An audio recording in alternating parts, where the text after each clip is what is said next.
Anda yang suka dengerin musik di Spotify atau suka nonton Korea di Netflix, siap-siap bulan depan Anda harus bayar lebih karena sudah mulai ada pajak di hiburan digital. Kita akan lihat pemerintah mulai memungut pajak digital. Bukan bulan ini tapi nanti ketika Anda Agustus sudah mulai bayar untuk hiburan seperti Spotify, lalu juga Netflix dan juga rapat-rapat lewat Zoom. Nah itu akan ada tambahan biaya pajak. Kita akan lihat saudara sebenarnya tujuannya apa sih. Jadi awalnya ini ada kriteria terlebih dulu yang diberikan oleh pemerintah untuk mereka ataupun layanan digital yang akan dibebankan pajak, yaitu yang diakses oleh 12.000 pengunjung per tahun, berarti per bulannya sekitar 1.000 pengunjung, sementara transaksi penjualannya per tahun mencapai 600 juta rupiah, berarti per bulan ini ada 50 juta rupiah per bulan transaksi digital tersebut. Ini adalah kriterianya. Sebenarnya tujuannya apa sih untuk pemungutan pajak ini? Jadi Dirjen Pajak ini punya tujuan menarik pajak sebenarnya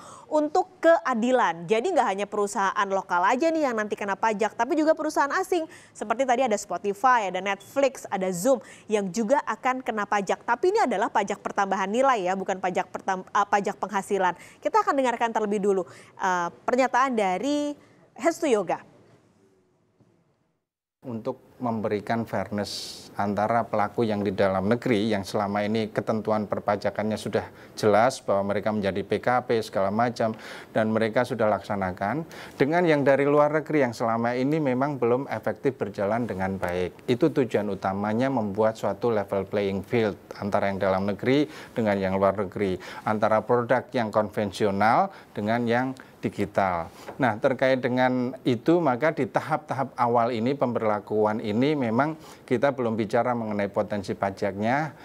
Penekanan kami adalah bahwa ini bisa terlaksana dulu dengan baik. Nah ini Dirjen Pajak memang belum bisa memproyeksi sebenarnya berapa sih besar potensi yang akan didapat dari pajak digital ini. Tapi kita akan kasih gambarannya ya kira-kira saudara.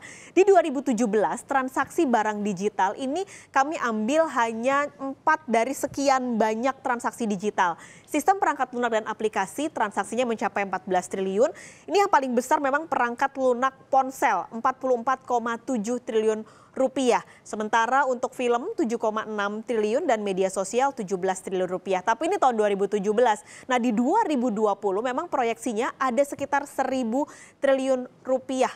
100 triliun rupiah untuk nilai transaksi digital. Berarti kalau dipajakin sekitar 10% akan ada 10 triliunan rupiah untuk pemasukan pajak. Memang kalau kita lihat dari realisasi penerimaan pajaknya dari Januari hingga April ini masih ngos-ngosan ya pemerintah. Dari target 1.200 triliun yang didapat baru sekitar 3 atau hampir kurang dari 400 triliun saja. Ini berarti masih banyak sekali yang harus dikejar oleh pemerintah untuk bisa mendapatkan target yang diinginkan. Salah satunya adalah lewat layanan digital ini. Nah ada yang diingatkan nih oleh pengamat pajak, kalau memang mau efektif perjalanan dari pungutan pajak digital ini, semuanya harus dibuat dengan aturan yang sederhana supaya yang punya layanan digital juga nggak keberatan, nasabahnya juga nggak keberatan. Kami akan putarkan kepada Anda, pengamat pajak. Bila end user tentu harus menanggung ya jika dibebankan kepada end user. Tapi jika ini pelaku bisnis yang sudah menjadi pengusaha kena pajak, maka di sini boleh dikreditkan PPN-nya, ya, boleh dikreditkan atau pengurangan, mekanisme biasa seperti PPN biasa. Yang kedua, efektif dari sisi penerimaan negara. Nah, ini akan menjadi efektif dari sisi penerimaan negara apabila Ditjen Pajak menerapkannya dengan sangat sederhana.